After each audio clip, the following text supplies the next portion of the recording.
बांध बांधा जाएगा, उसके दरमियान में आबादी आ जाएगी। जो सरफेस वाटर होगा उससे उतना ही दाएं और उतना ही बाएं बांध बांधा जाएगा, बस्तियां अंदर आ जाएंगी।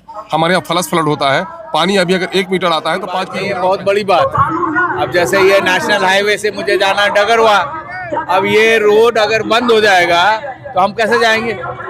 कनेक्टिविटी तो चाहिए ना। पानी अगर महानंदा में नहीं जाएगा, वो पानी कहाँ जाएगा? ट्रू रिपोर्ट्स में आपका स्वागत है। मैं हूं आपके साथ मुनव्वर आलम। मैं चिरैया मैदान में हूं। बैसी प्रखंड के अंतर्गत पूर्णिया जिला के अंतर्गत आता है। हाल महानंदा बेसिन के खिलाफ प्रदर्शन किया जा रहा है। एक तरह से इन्होंने प्रोग्राम किया है जिसमें कई सारे सीमांचल के बड़े नेताओं का आगमन हुआ है, जैसे कि पूर्णिया के लोकसभा सांसद पप्पू यादव जी पहुंचे हैं। यही नहीं बल्कि MIM के प्रदेश अध्यक्ष अख्तरुद्दीन साहब पहुंचे हुए थे। साथ ही कांग्रेस के सांसद जावेद अहमद साहब पहुंचे थे और उन्होंने कहा है कि किसी भी हालत में महानंदा बेसिन जो बनाया जा रहा है उसको रोकने का काम करेंगे, संसद में इसके लिए आवाज उठाएंगे, पूरी कोशिश करेंगे कि ये ना बने। और सबसे बड़ी बात और यहाँ पर जो देखा गया वो ये है, अलग अलग नेता और अलग अलग दल के जो नेता हैं वो एक ही मंच को शेयर करते हुए नजर आए। यही नहीं बल्कि अख्तरुद्दीन साहब ने जो है पप्पू यादव जी के लिए नारे लगाते हुए नजर आए। तो एक तरह से कह सकते हैं कि महानंदा बेसिन को रोकने के लिए सीमांचल के जो नेता है वो पूरी तरह से तैयार है। क्या कुछ कहा है सुनिए। यही है कि इंजीनियर्स को ये सब छोटी छोटी बातों पे ध्यान देना हो। छोटी बात नहीं है, बहुत बड़ी बात है। अब जैसे ये नेशनल हाईवे से मुझे जाना डगरवा, अब ये रोड अगर बंद हो जाएगा तो हम कैसे जाएंगे? कनेक्टिविटी तो चाहिए ना। पानी अगर महानंदा में नहीं जाएगा, वो पानी कहाँ जाएगा?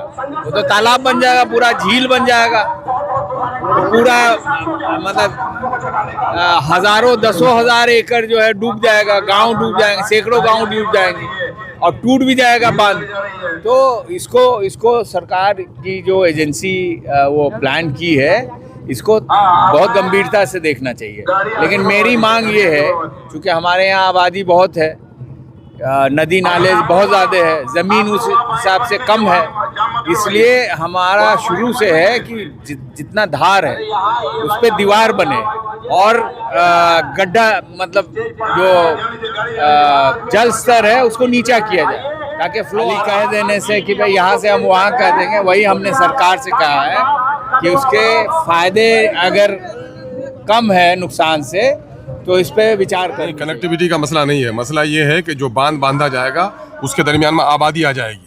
जो सरफेस वाटर होगा उससे उतना ही दाएं और उतना ही बाएं बांध बांधा जाएगा, बस्तियां अंदर आ जाएंगी। हमारे यहाँ फ्लश फ्लड होता है, पानी अभी अगर 1 मीटर आता है तो 5 किलोमीटर में फैल जाता है। उस वक्त 1 किलोमीटर में होगा तो 5 किलोमीटर हाई हो जाएगा, तो उसके अंदर में जो बस्तियां होंगी वो डूब जाएंगी।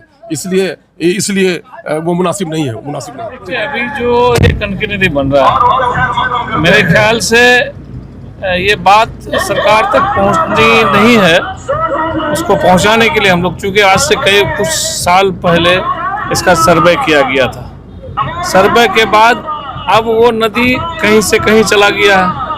एक बांध के अंदर में नदी 1.5 किलोमीटर 2 किलोमीटर कहीं कहीं पर 3 किलोमीटर तक भी दूरी है। अब उसमें गांव बस गए हैं, हजारों परिवार हैं और दोनों साइड से अगर बांध दिया जाए तो ये दोनों साइड के परिवार को बहा के लेके चले जाएगा। इसको हम लोग दिखाने के लिए और सरकार तक पहुंचाने के लिए आज यहाँ के बैठक रखा गया, धरना प्रदर्शन रखा गया है। इसमें हम लोग मजबूती से सड़क से लेकर सदन तक आवाज उठाएंगे।